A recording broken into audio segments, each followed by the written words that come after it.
Hello, I'm Saros, and today I'm going to be showing you how I made this little guy. This little Minecraft bee is made of felt paint and a lot of hand sewing. I've made a few other Minecraft mobs for my friends and family, but I've never got to keep them before, so this guy's all mine. He's a little stiff because of all of the paint I used for him, but he's still fun to hold on to and hang out with. I'm new to filming things, so this might not be the best, but I hope you enjoy anyway. But let's get started! The first thing I did was make the pattern. I found some reference photos and free 3D models of the Minecraft bee and used different squares to figure out the size of each piece. For example, the face is 7 by 7 squares. I drew this all out on some graph paper to see all of the pieces I needed. I then used that to figure out the scale. This guy is 1/2 inch per square, so his head is 3.5 inches wide and tall. From there you can figure out all of the materials you need.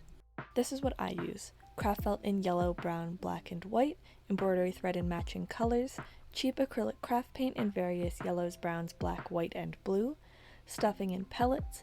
These pellets are like the little beans in Beanie Babies or other toys that give it weight. They are optional but help the bee stand up a little better. You could also use rice if you can't get any plastic beans. Then there are also the tools like needles, scissors, pens, paintbrushes, etc. To cut out the felt, I just drew the pattern pieces I needed to scale on the felt. I just used whatever pen I had nearby and a white gel pen for the black felt. For the white felt, I also tried to use an erasable fabric marker because I didn't want the ink to show, but the marker was old so it didn't work too well, and it's kinda hard to see. But if you had one, it would probably be a good idea. I'm hopping in just to give a little explanation before you see the clips. So after all the pieces were cut out, I painted them. I used the reference photos I had to make a sort of paint by numbers that I followed.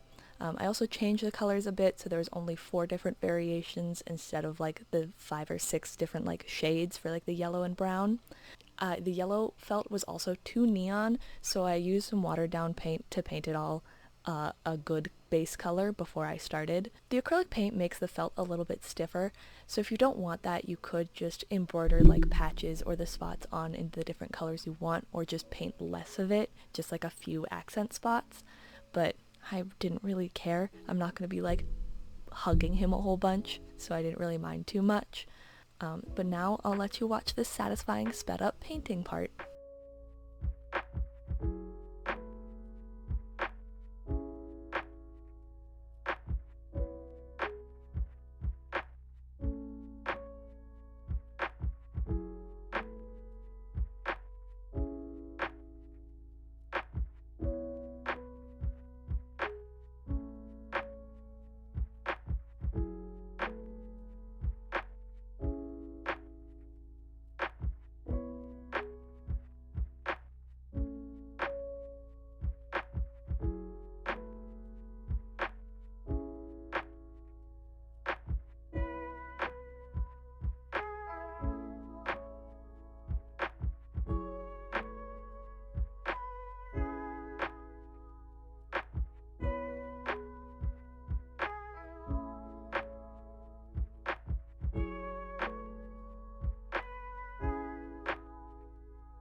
These are all the dry pieces ready to be sewn. Working small to big and flat first makes everything easier, so that's what I did. I started with the antenna. Each antenna has 2 layers to make it a little stiffer and stand out better. I had some thick black felt, so that helped, but if it was thinner, I would have just painted it to make it sturdy. I'm using the blanket stitch just to go around the outside edge of the antenna.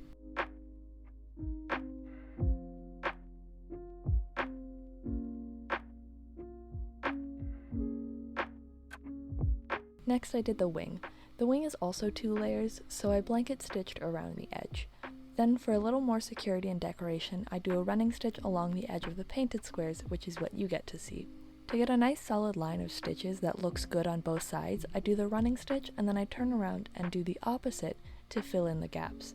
I don't know if there's a term for this, but it works.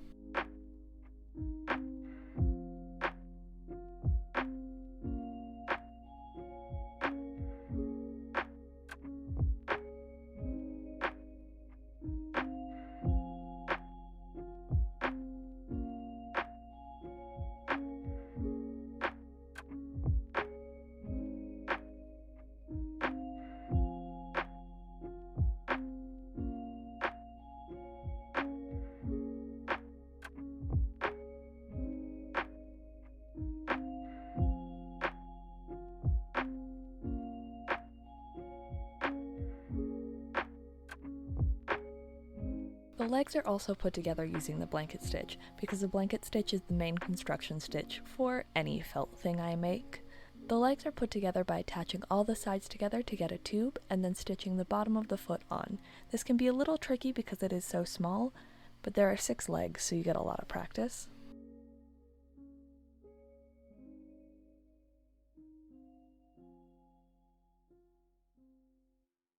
The only other stitch I use is the applique stitch. I think it's very similar to the blanket stitch, so it's easy to get the hang of. I use the applique stitch to attach all of the stripes to the bee. It took me a long time, and I learned that it's easier to sew nice even stitches if you poke the holes first. Since the painted felt is so stiff, sometimes you need pliers to pull the needles out, so pre-poked holes are very helpful.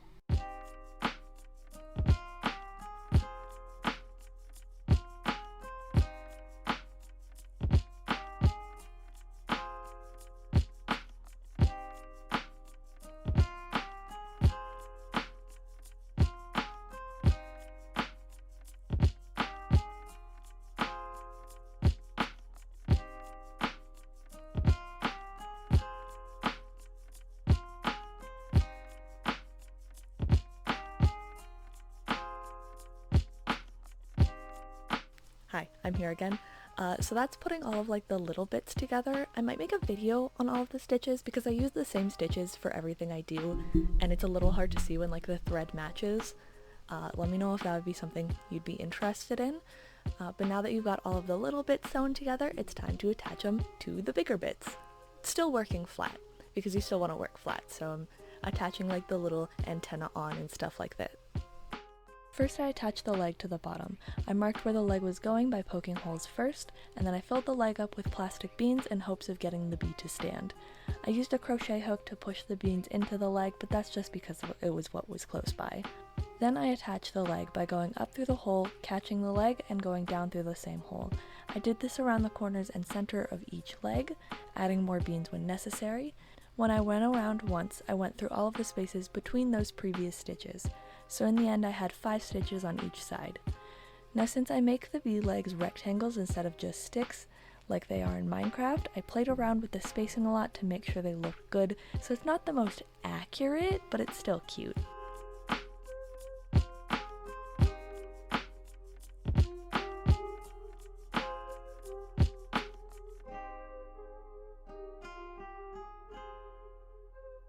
I attached the wings in a similar way, where I lined them up in a way I thought was cute and then poked holes to mark where it would go. For the wing I went around a few spots on the edge and caught the blanket stitch when I was going up and down the hole. I also stitched through a running stitch on either side, matching the stitches that were already there to keep it hidden.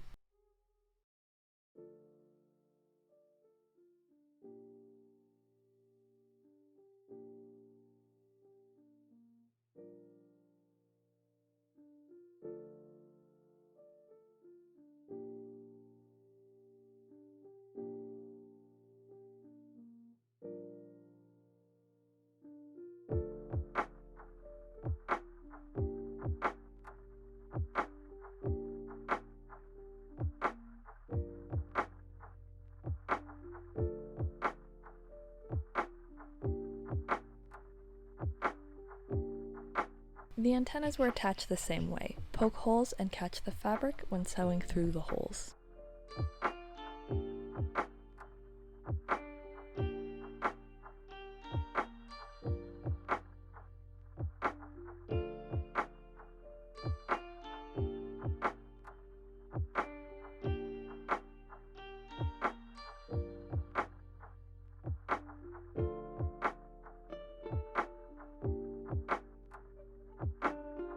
now it's time to start working on the body because all of the small bits are attached. I forgot to mention the stinger in making everything. It's made like a very skinny leg and not stuffed at all. So this next part is my favorite because it actually starts to look like a bee. I'll explain now so you can just enjoy the nice stitching process in peace. I start by sewing all of the sides together using the blanket stitch while making sure the stripes are matching and the pieces were in the right order, so like you get the sides in the right spot and like the top and bottom and it's all connected right, and you do that so you get a sort of tube, and then once you got a little tube shape that's vaguely bee-shaped, I sewed on the face first, so I folded that in and did the blanket stitch around the edge like I would for anything else, and then I stuffed it pretty lightly because you don't want it to like bulge out of the square shape because it's a Minecraft mob, and then I sewed on the butt like I did the face. But I'll let you enjoy that now.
And this is a finished bee. Very cute friend, and I love him.